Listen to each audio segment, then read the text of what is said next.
ওয়ালাইকুম আসসালাম। কাকু কাকু আমি কি আমি সালাম দিছি? না তাহলে ওয়ালাইকুম আসসালাম কেন বললেন? বাপু তোরে স্মরণ করাই দিলাম।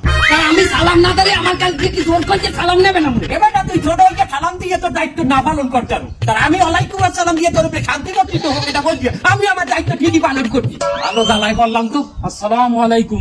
ওয়ালাইকুম আসসালাম। বাজা তুমি আমার সালাম দিলা কেন? একটা সালাম দেবো না কাকা, আপনি একজন মুরব্বী মানুষ, আর তাছাড়া সালাম দেওয়া সুন্নাত। বাপু তুমি আমারে সালাম দিলা না জানি আর কোফালে জোতা মেলা মারলা। আর লজ্জা আছে, দেখ বেটা দেখ। না কাকু আসলেই আমার ভুল হয়েছে কাকু। আসসালামু আলাইকুম ওয়া রাহমাতুল্লাহি ওয়া বারাকাতুহু। ওয়ালাইকুম আসসালাম ওয়া রাহমাতুল্লাহি ওয়া বারাকাতুহু। বাপু কই ভাই বন্ধু জানলো গিয়ে হইবে মিষ্টি করে একটা সালাম দিবি। সালাম দেওয়া শুনবে এতে করে সবাই সবাই যে সালাম দিলে সবাই একটু শান্তি করতে হবে।